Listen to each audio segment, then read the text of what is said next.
Hey everyone, happy Monday. You know what? We're just throwing more money on that AI bonfire. You're watching Techstrong, gang.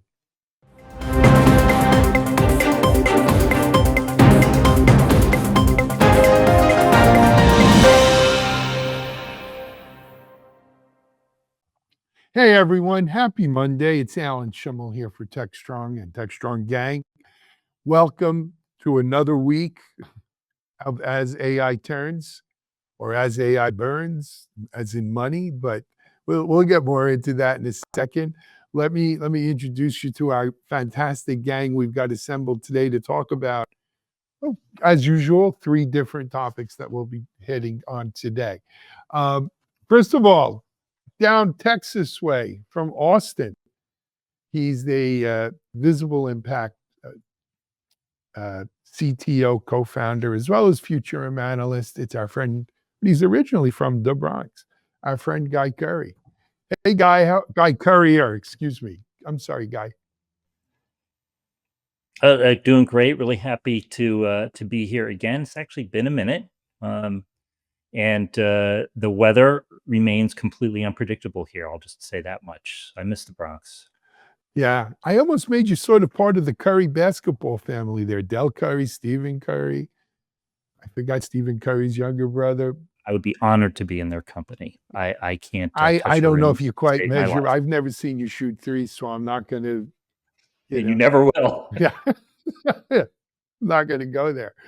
Moving over from Texas to New Mexico, though, she is our open source champion and a Linux Foundation participant, as well as the CEO founder of Deploy Hub and many other things, our friend Tracy Ragan. Hi, Tracy. How are you? I'm doing great, Alan. Thanks for having me. As always, I always love being on these calls. Lots of fun. It moving from Tracy up to Ohio, where she resides, and she's editor of Techstrong.ai and Gestalt IT, Techstrong ITSM. We've got some news coming with that one. Sulagna Soha. Hi, Sulagna. How are you? Hi, Alan. I'm good. Thank you. How are you? Good. Sulagna, is it Soha or Saha? I always mess it up. It's Saha. Saha with the A. I'll try to remember. Sulagna Saha. All right. Good. I'm well, Sulagna. It's great to have you here. And we'll go from there up to Harrison, New York. If you don't know where Harrison, New York is, it's upstate. Well, for people like me from Long Island, Harrison's upstate. Other people may say, it's just Westchester. But he's our Chief Content Officer, Mike Vizard. Hey, Mike, how are you? I'm well. 10 miles from White Plains is upstate, huh? Okay.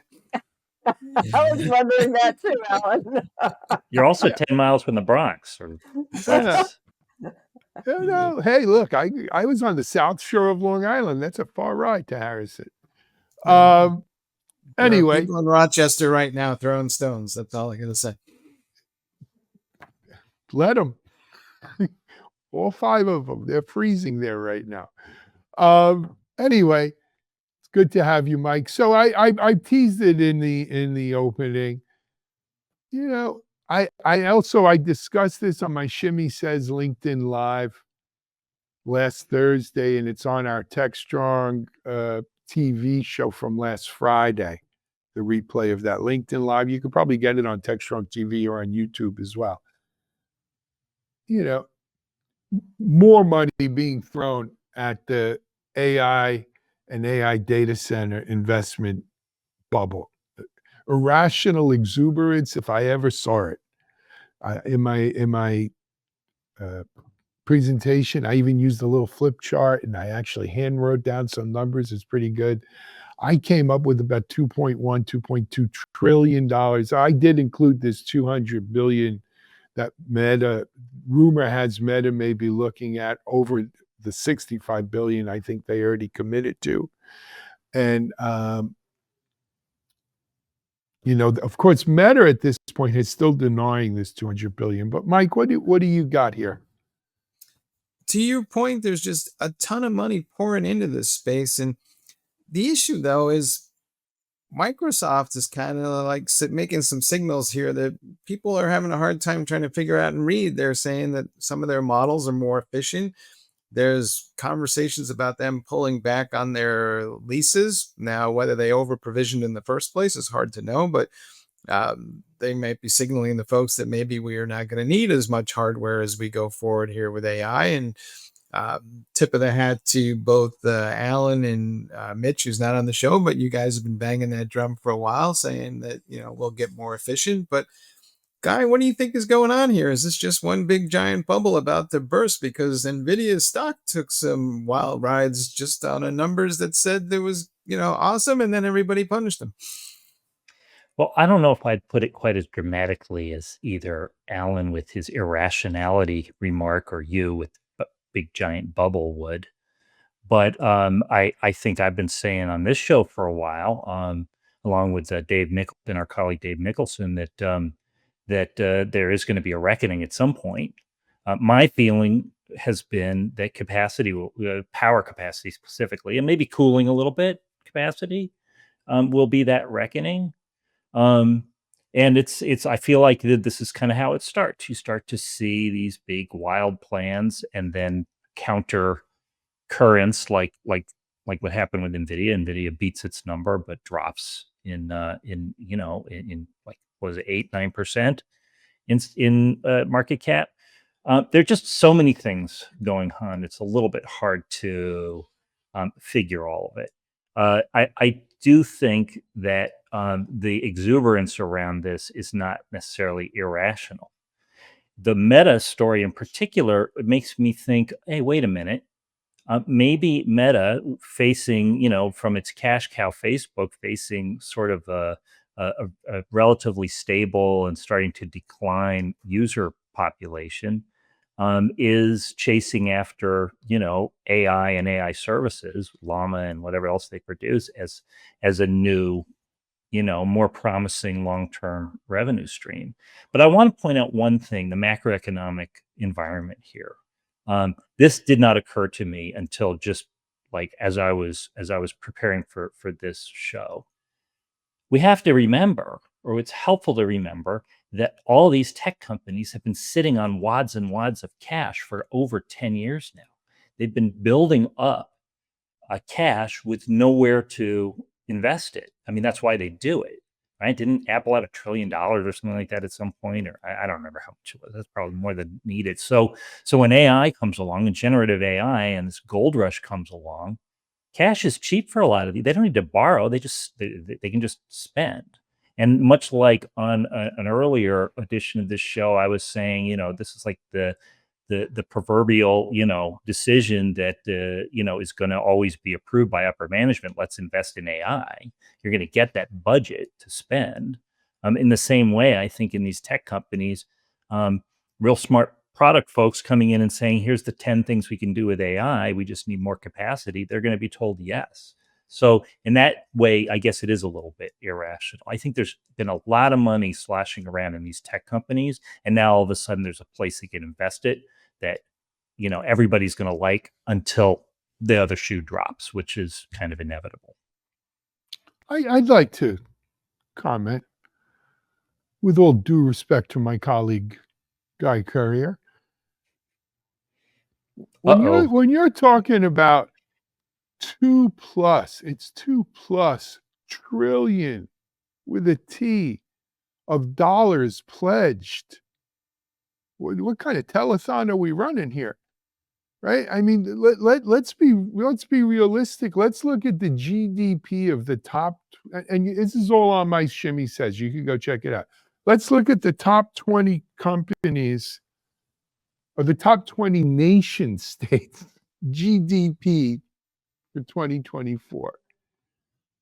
The U.S., I think the U.S. was 30 something, or 38 or 39 trillion. China was 28 or 29 trillion. And then there's a pretty big drop off. Germany goes down to about 4 trillion, 4.5. Japan is about 4 trillion. UK is about 3.5 trillion. France is about 3.1 trillion. And then it drops off again, right? So you go through, let's say, those 6 countries. India is maybe at number 7 around there. And then there's a huge fall off down to Italy and Mexico and, some of the Canada, still highly, highly industrialized first world, big economies. You're talking about more money there than the GDP of some of these major industrialized nations. Where does the money get spent? For every, a billion here, a billion there, before you know it, you're talking real money. But where does out of every billion that gets spent or is supposedly going to get spent on this AI and data center boom, about half of it, they estimate, half of it goes into semis, into chips. That's a damn good business for Jensen Huang and NVIDIA, right? If 2 trillion is going to be spent and half of that goes to chips, holy mackerel, that's an awful lot of GPU right there, right? $1 trillion in GPUs. But this reminds me, and Guy, I thought you were going to hit on this when you were talking. Back in the .com days, right? I used to be out, worked for a company not far from you, Mike, in Purchase, New York. And we had data centers all over the world. And we partnered with some really upstanding companies. WorldCom MCI, if it rings a bell. The good folks at Enron, the Big E down in Houston. We know what happened to them. Level 3 in right out of Boulder, Colorado. Interlochen. Remember that guy? Level 3 was there. There was a whole bunch of fiber. And it was a very similar thing. We're going to need more fiber. We've got to do the last mile, but we need more backbone. We were using T1, T3s at the time, right? You didn't mention Akamai. That was their, yeah. Well, Akamai was creating a CDN. I tell you a funny story about Akamai, my keen investment sense. I picked Ink2Me. But anyway. I knew a founder of Ink2Me. Anyway, go ahead. Anyway, so what happened is we built so much fiber in the .com time that basically that dark fiber, as we called it, because we never lit it up because we overcapacitated our fiber needs. That dark fiber stayed dark because then the .com bubble burst. I don't think we lit a lot of that up until 2005, 2006. And then even after the Great Recession, there was still dark fiber that now we're lighting up. Are we going to do a similar thing here? Are we just going to build so much excess capacity that it's going to take 10 years for that to be soaked up into the marketplace? And what's that going to do to NVIDIA's stock? What's that going to do to all of this? I do think it's going to spur electric innovation in generating electricity, right? Hopefully clean, sustainable. It's going to have to. It's going to have to. Yeah. No, not in this present administration. Drill, baby, drill. Right? Okay, let's just wait. I just want to get back to their stock. It is chaos because when you have an earnings report that says that you are, earning $40 billion a year at a growth rate of 78% year over year, and your stocks go down, we have a different thing happening in the market. I believe that there is a lot of volatility right now because of the current administration and just people are feeling insecure. And maybe some of those are small investors.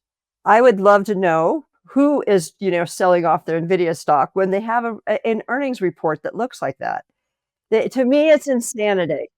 They buy in anticipation of a blowout earnings, and then try to sell it and make quick money. Or there are people who are shorting stocks. That's what they do. It's shorting. Yeah. Right. They're shorting. Yes, but haven't we always seen that? But still, when you have, to me, that's just insanity right now. It really is. It's insanity that a company could be doing that well, and investors are going to start dumping the stocks. Tracy, you see this right here? You know what that is? I get that. That's the violin playing Hearts and Flowers for Jensen and all his cronies at NVIDIA.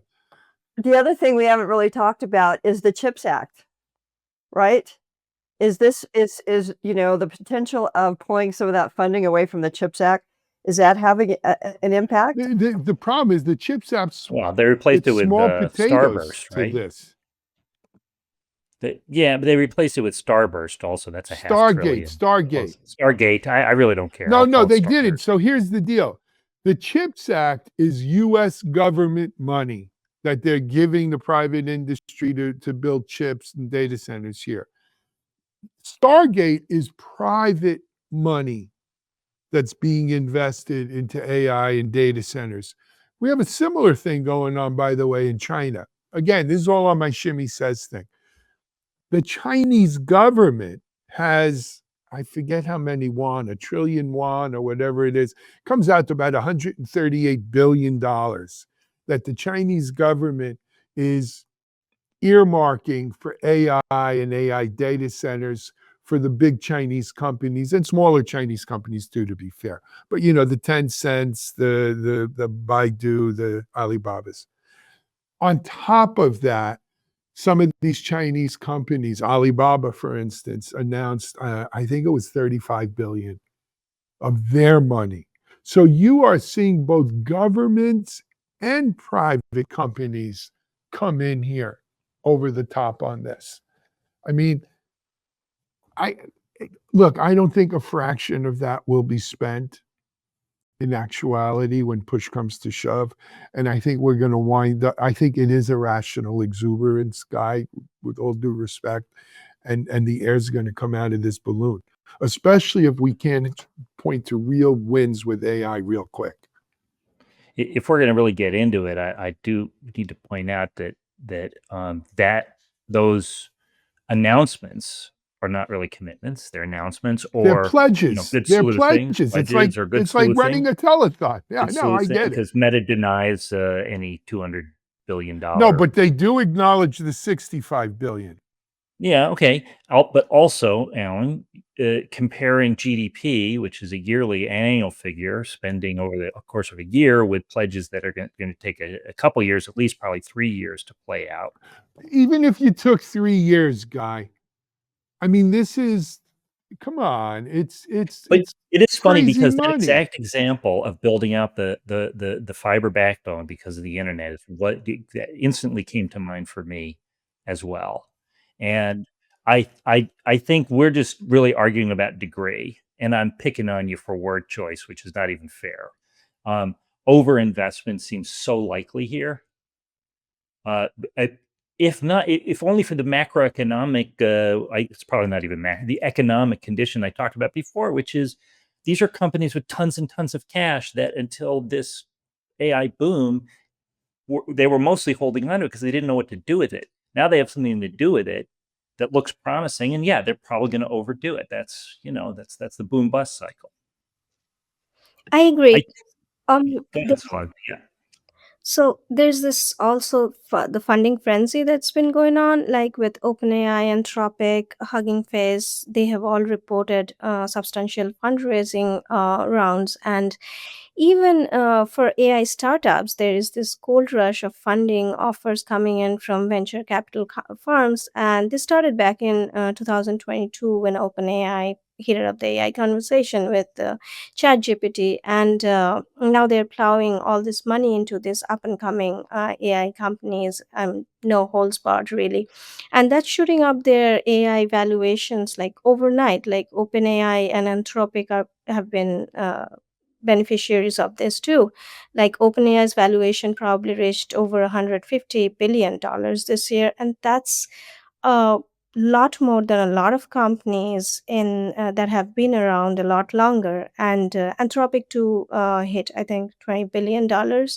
So that there may be definitely some overspending over here going on, because it's really like the it's really like the AI rush sort of thing that's going on. Companies are really enticed by this new shiny new toy sort of a thing.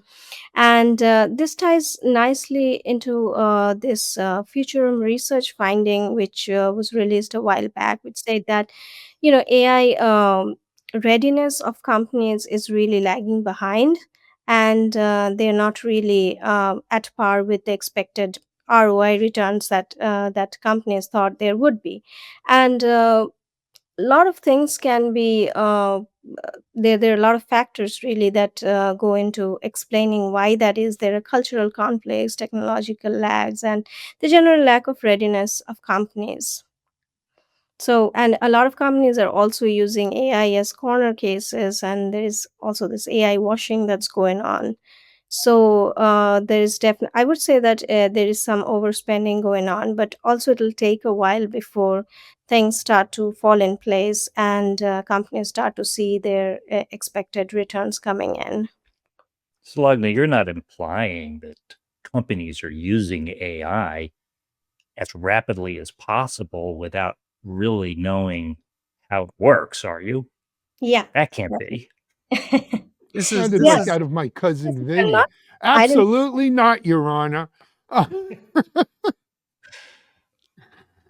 I'm is the There's a sorry. lot of report from waste the out there. this is the report from the Futurum Group, right? That you're referencing, I think, right? Mhm. Yeah.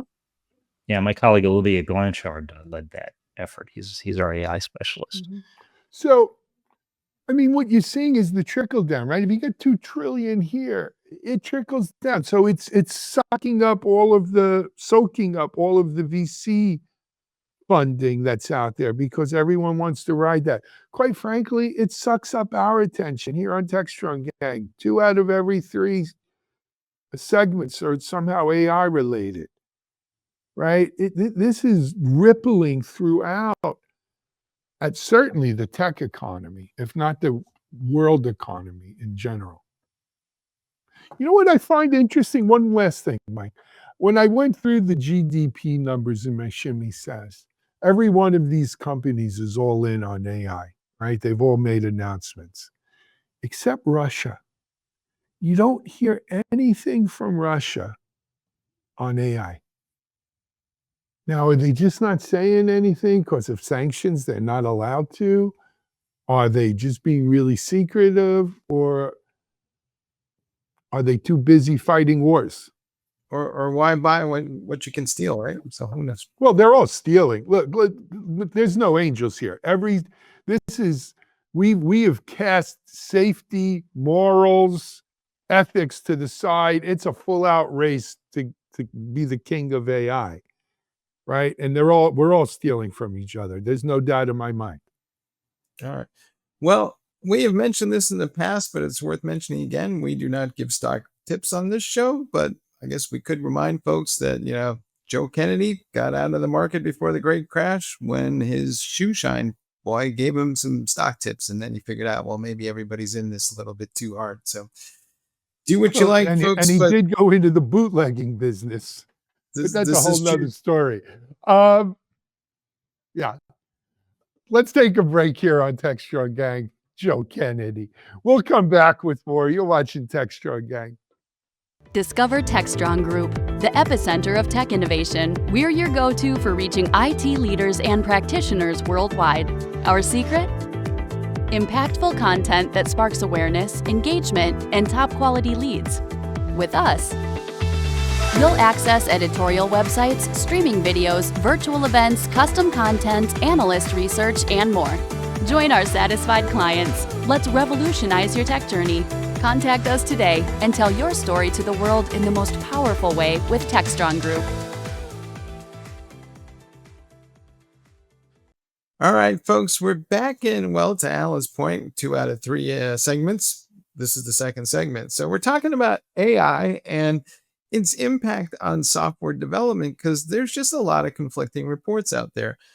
First of all, on DevOps.com, there's 2 stories talking about how AI is not really going to do every software engineering task all that well, and that the quality of the code is somewhat suspect. At the same time, there are reports out there that says, I think it's from the Fed in St. Louis, that demand for developers is at an all-time pre-COVID low. So we're not quite clear what that means either. And finally, though, we see people like Mark Benioff at Salesforce, they have a bad quarter and they're telling Wall Street they're going to get rid of their software engineers to make it seem like they're going to be more efficient and maybe buck up their stock price. So, Tracy, What's your read on what's going on here?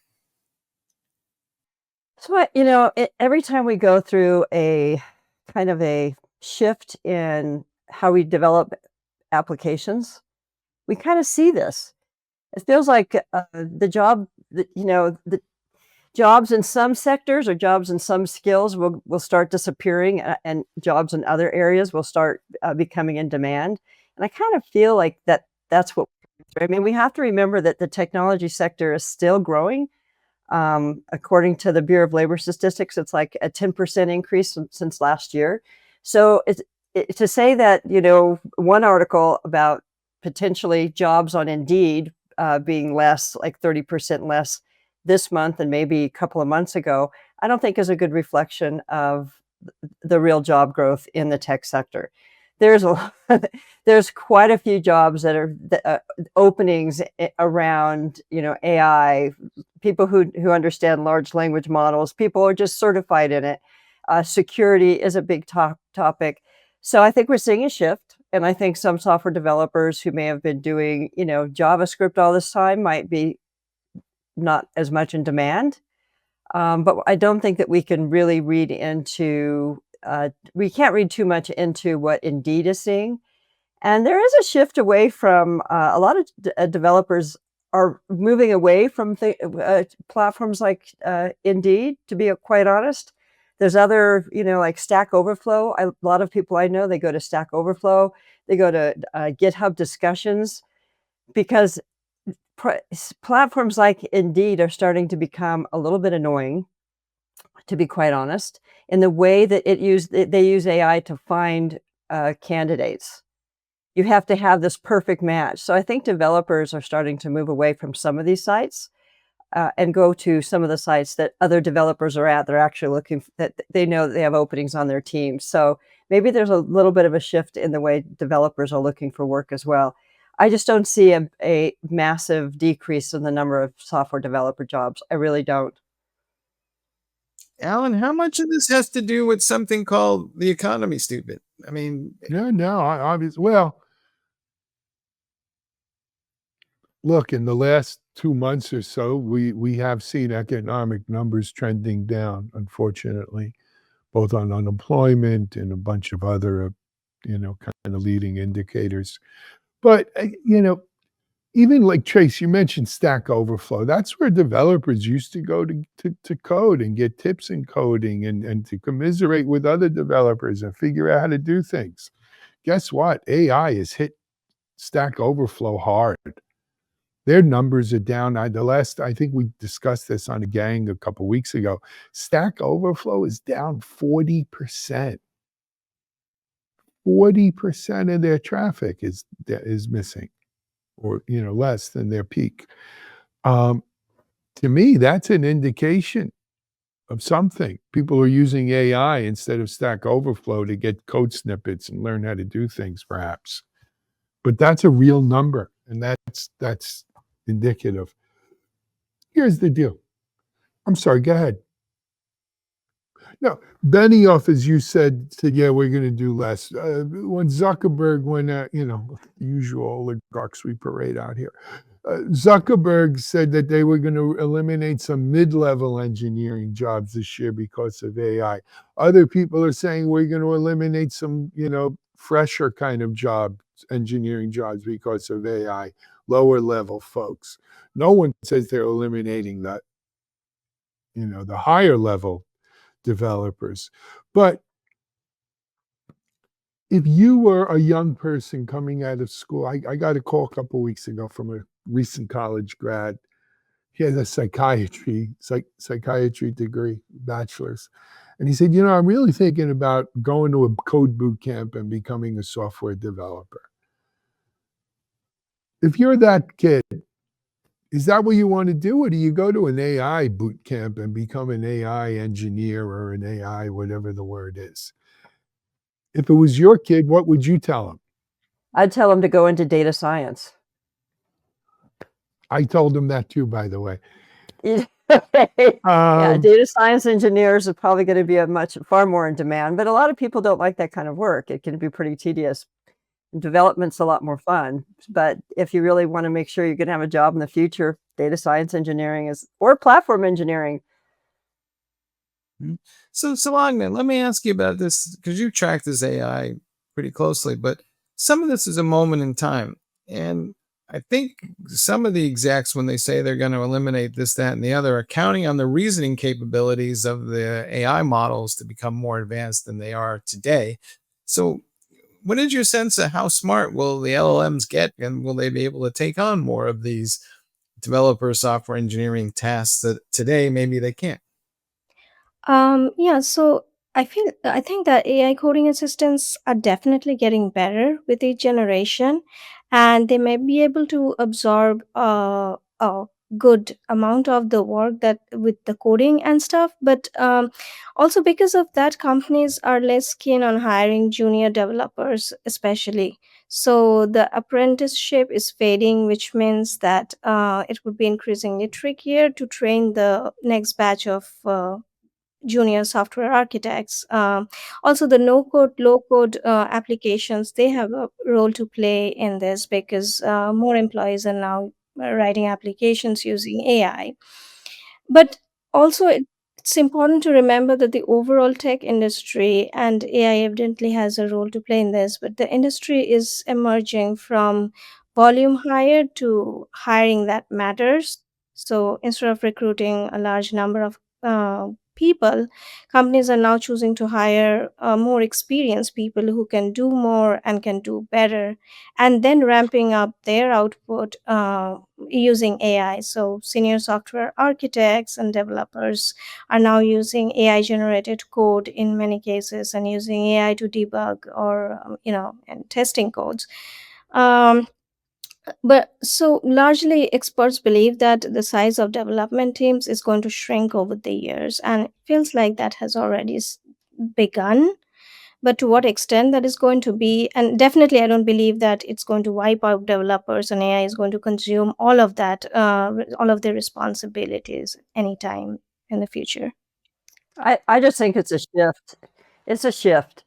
I mean, think about when we went, we go back some years, we think about when we went from the mainframe to distributed platforms. You could say that there was a decrease in the number of COBOL developers who were being hired during that period of time, which was totally true. It did. But many of those COBOL developers, me being one of them, said, hey, I'm going to go learn to write a presentation manager application and learn a database manager and become an OS2 bigot. So it's about pivoting for a lot of these developers.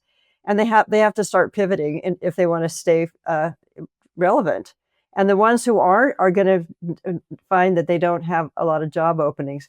But just a point, just in personal experience, we have in our open source community, we have college kids that show up and want to get experience through the open source process.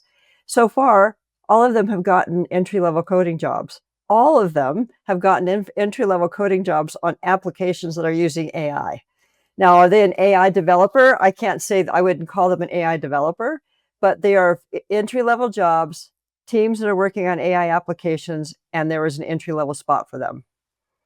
Interesting. Guy? Alan has pointed out several times that in the Industrial Revolution, there was this widespread feeling that people were going to lose jobs. And what happened instead was workers became more productive.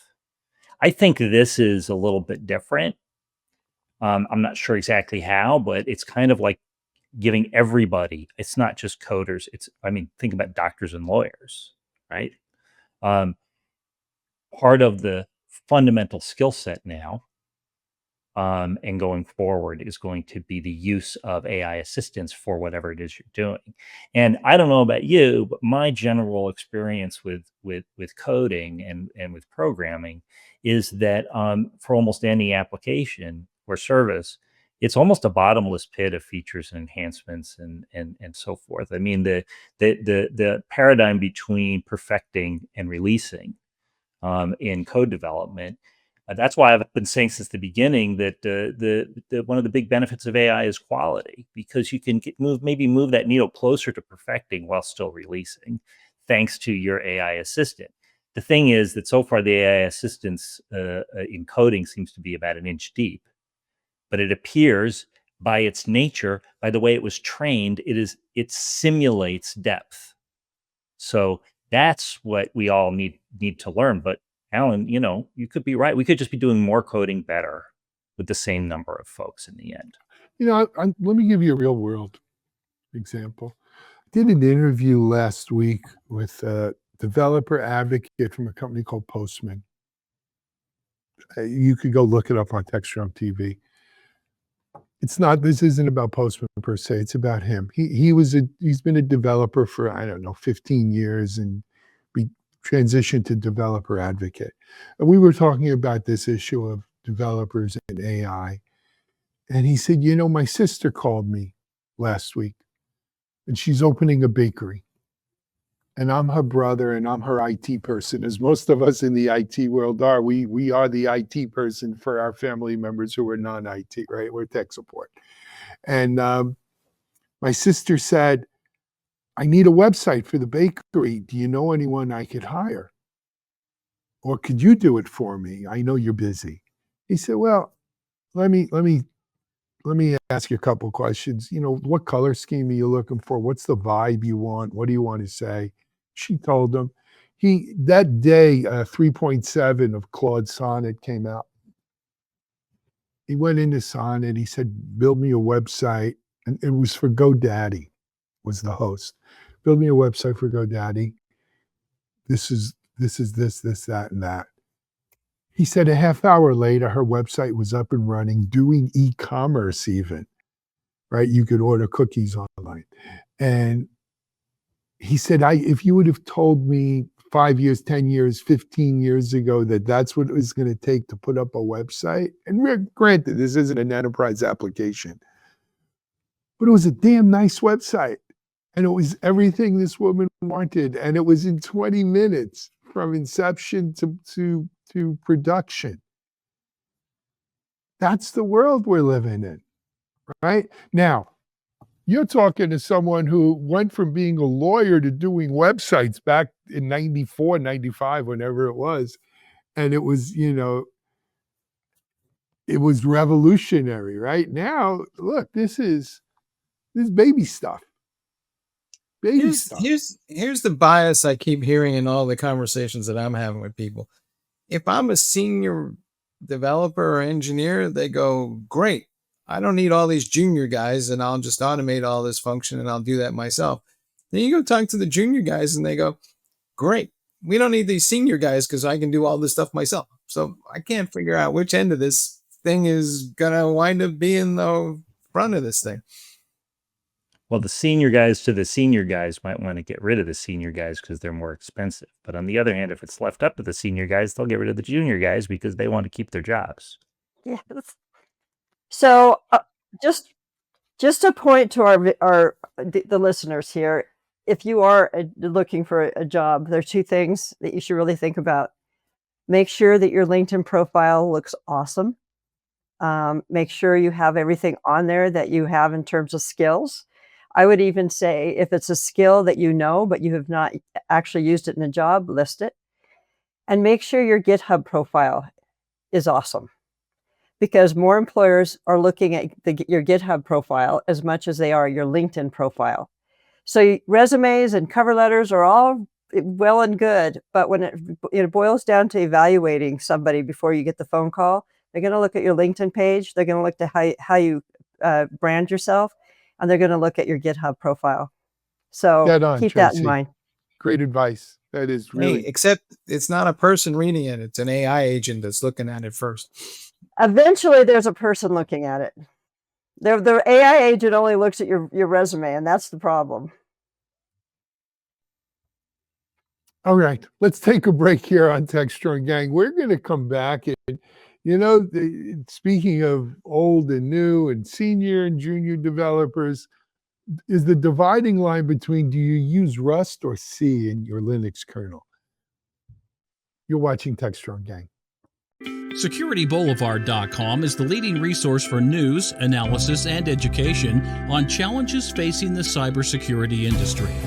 SecurityBoulevard.com covers all aspects of cybersecurity, including data security, DevSecOps, cloud security, application security, network security, security threats, and more.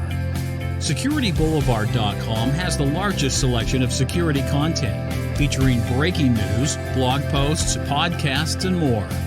Visit www.securityboulevard.com to learn more. SecurityBoulevard.com, home of Security Bloggers Network. Hey folks, we're back, and one of the great things about open source and one of the bad things about open source is everybody can see everything and everybody's very transparent. So in the land of Linux kernels, there's been this kind of debate going on where Linus Torvalds, who runs that project, pretty much wants everybody to use Rust so they can have more memory safe code in the operating system. And this is a good thing from a cybersecurity perspective, but there's a little pushback in the community, and Linus is busy trying to rail everybody back in. But this conversation seems to be going on elsewhere. Everybody is trying to figure out, well, how do I get rid of these languages that are deemed to be unsafe? And that includes Java, C, and a lot of this old stuff in favor of what they call memory safe languages like Rust. Alan, what's your take on what's going on here? But it seems to me that there's resistance to change. Hi, Boomer.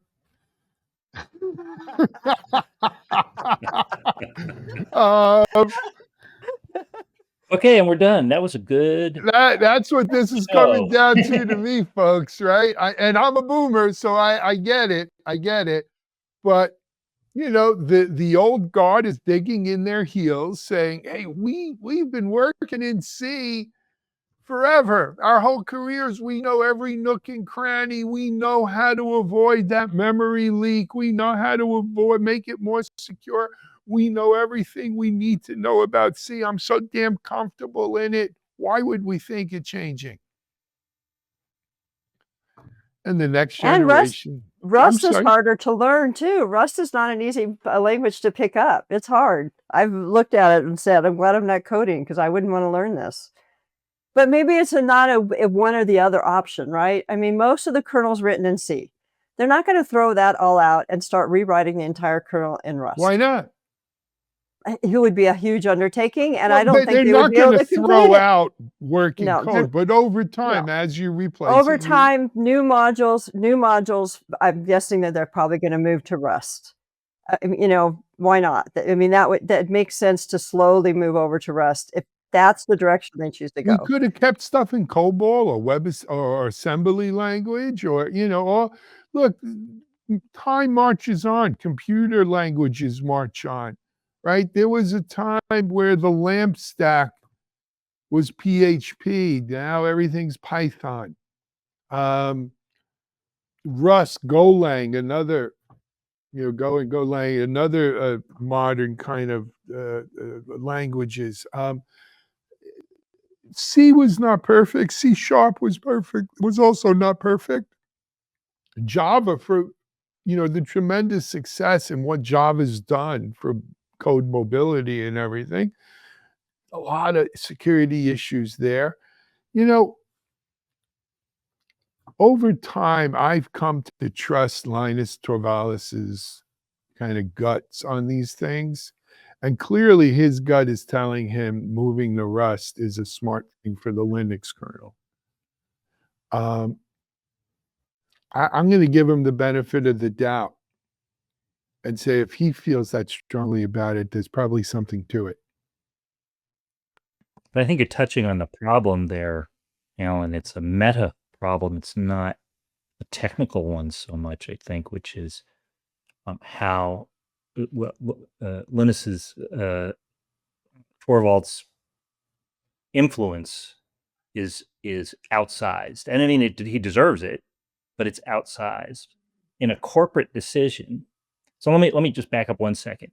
It's really hard to make a change. It can be really hard to make a change, and I sympathize with the desire to keep things simpler in such a large project. One language, more developers who know it and understand it. It's what they're used to.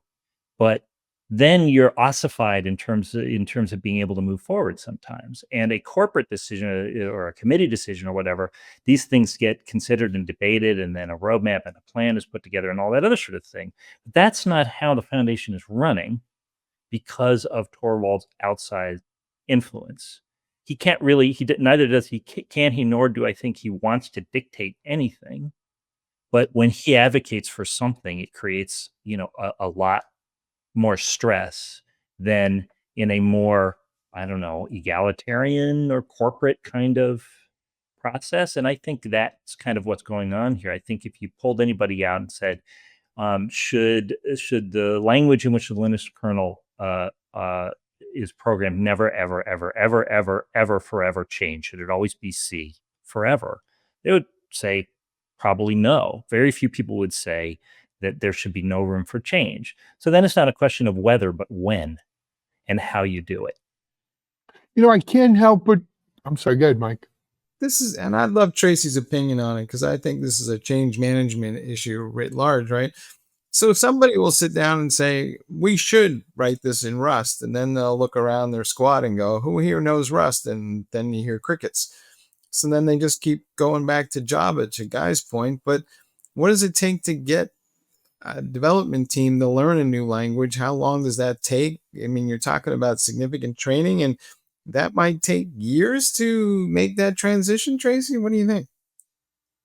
Well, to be quite honest, the truth is there's not a lot of developers that know C anymore, right? So C development has, dropped off. Java replaced it. So if you're looking at a group of C developers who are maintaining the kernel, and you want to take advantage of the security features of Rust, then you would think that those C developers would be okay to move to Rust. But as Alan points out, they do get, they really develop, software languages is like religion. You're asking them to change you're asking them to change religion, and it is extremely difficult for them to change religion. It really is. It's so hard for developers to pivot. They get so stuck in the mud. But with regards to the benefits to the kernel itself, if we are building a more secure kernel, it's easier to maintain because of some of the memory management that it has. I can't imagine why they would continue writing it in C. I really can't. But they have to change religion, and the culture of developers is very odd. They really dig in. They love their code. They really, really love their code, and to see it move to something else is hard for them. But new modules, hey guys, hey ladies, whoever you are working on that, I think that you're going to be coding in Rust very, very soon if you're going to continue on that project. Look, the change, there's always resistance to change. Change is hard, right? Especially in software development, where it is, you're right, Tracy, it's akin to religion, right? I've seen the squabbles between Java and C folks back in the day, and and God forbid you were a Microsoft programmer working in not VB, but what's the Microsoft web language? .NET. Oh, you were less than human, right? And we are less than human. I'm a .NET programmer. I'm actually, so an alien in disguise. This is visiting you guys. Yeah, that's software. That's what makes it fun, though, right? And what's interesting is when you go to large enterprises and say, how many and what languages do you guys support over here? The average large enterprise probably supports 7 to 12 different computer languages, and they have different teams for every language. And that's not the most efficient way of doing things, I'll tell you that. So I'm going through my mind to see if I can think of a single instance in history where there was a mass religious conversion that was peaceful, and I'm coming up blank. I thought, well, we might be seeing it with Elon and Doge. I'm only kidding. Hey, we got to call a wrap on this version of the gang. Guys, it's been real. It's been a really great discussion on some really great topics here. I hope you've all enjoyed it. We have a full Techstrong TV schedule following this immediately, so stay tuned wherever you're watching this.